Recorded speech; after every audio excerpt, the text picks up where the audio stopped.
اعوذ باللہ من الشیطان الرجیم بسم اللہ الرحمن الرحیم قل هو اللہ احد اللہ الصمد لم یلد ولم یولد ولم یکن لہ کفوا احد۔ السلام علیکم ورحمۃ اللہ وبرکاتہ۔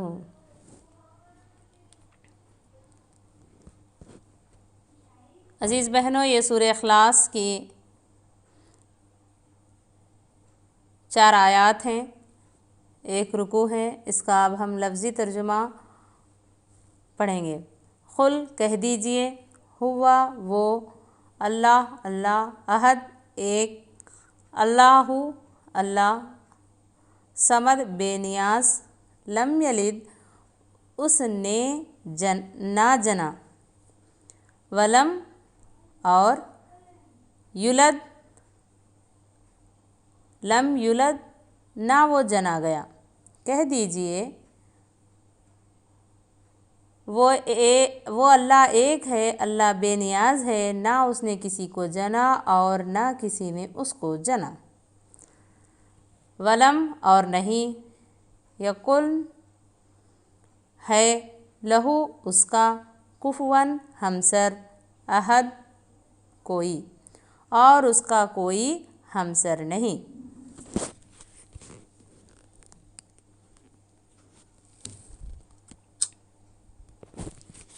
شان نزول مختصراً، بعض کافروں نے حضور اقدس صلی اللہ علیہ وسلم سے پوچھا تھا کہ آپ جس خدا کی عبادت کرتے ہیں وہ کیسا ہے، اس کا حسب نسب بیان کرے کہ اس کا تعارف تو کرائیے۔ اس کے جواب بھی یہ سورت نازل ہوئی۔ احدن، قرآن کریم کا لفظ احدن کا ترجمہ کرنے کی کوشش کی گئی ہے۔ صرف ایک کا لفظ اس کے پورے معنی ظاہر نہیں کرتا۔ ہر لحاظ سے ایک ہونے کا مطلب یہ ہے کہ اس کی ذات اس طرح ایک ہے کہ نہ اس کے اجزاء ہیں، نہ حصے ہیں، اور نہ اس کی صفات کسی اور میں پائی جاتی ہیں۔ وہ اپنی ذات میں بھی ایک ہے اور اپنی صفات میں بھی۔ دوسرا لفظ اللہ الصمد، یہ قرآن کریم کے لفظ صمد کا ترجمہ کیا گیا ہے۔ اس لفظ کا مفہوم بھی اردو کے کسی ایک لفظ سے ادا نہیں ہو سکتا۔ عربی میں صمد اس کو کہتے ہیں جس سے سب لوگ اپنی مشکلات میں مدد لینے کے لیے رجوع کرتے ہیں اور سب اس کے محتاج ہوں اور وہ خود کسی کا محتاج نہ ہوں۔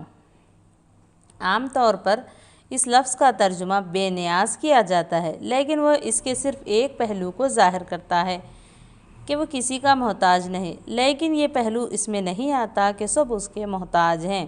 اس لیے یہاں ایک لفظ سے ترجمہ کرنے کے بجائے اس کا پورا مفہوم بیان کیا گیا ہے۔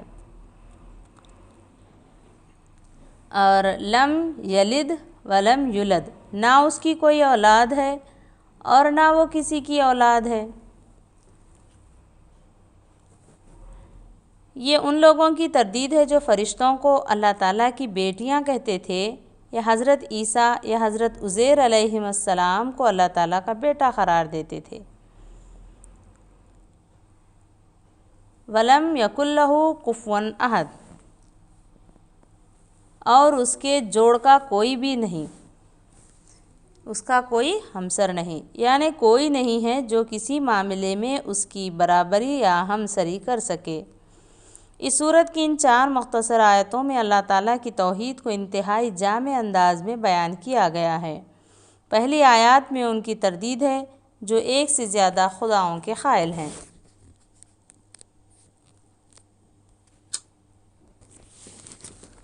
دوسری آیات میں ان کی تردید ہے جو اللہ تعالیٰ کو ماننے کے باوجود کسی اور کو اپنا مشکل کشا، کارساز، حاجت روا قرار دیتے ہیں، یعنی دوسرے بھی مشکلات کو دور کرنے والے، دعاؤں کو سننے والے جو سمجھتے ہیں ان کے لیے۔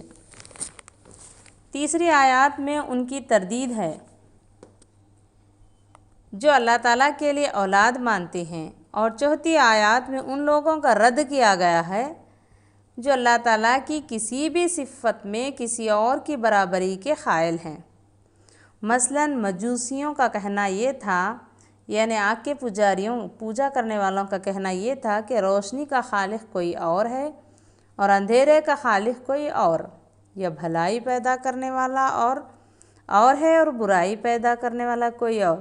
اس طرح اس مختصر صورت نے شرک کی تمام صورتوں کو باطل قرار دے کر خالص توحید ثابت کی ہے۔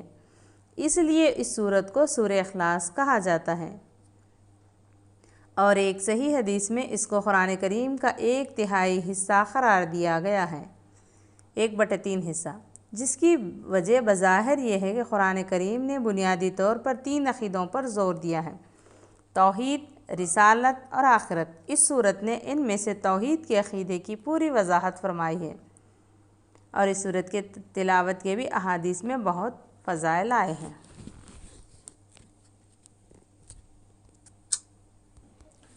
یہ مختصر سی صورت بڑی فضیلت کی حامل ہے۔ اسے نبی صلی اللہ علیہ وسلم نے ثلث 1/3 1/3 حصہ قرآن قرار دیا ہے اور اسے رات کو پڑھنے کی ترغیب دی ہے۔ صحیح بخاری۔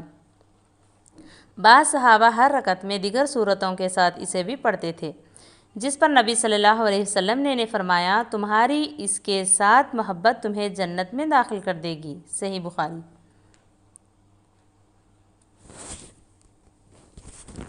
حدیث قدسی میں ہے کہ اللہ تعالیٰ فرماتا ہے، انسان مجھے گالی دیتا ہے، یعنی میرے لیے اولاد ثابت کرتا ہے، حالانکہ میں ایک ہوں، بے نیاز ہوں، میں نے کسی کو جنا ہے، نہ میں کسی سے پیدا ہوا ہوں اور نہ کوئی میرا ہمسر ہے۔ صحیح بخاری۔ آیتوں کا ترجمہ پھر ایک مرتبہ دوسری تفسیر کے قرآن سے دیکھیں گے۔ قل هو اللہ احد، کہہ دو بات یہ ہے کہ اللہ ہر لحاظ سے ایک ہے۔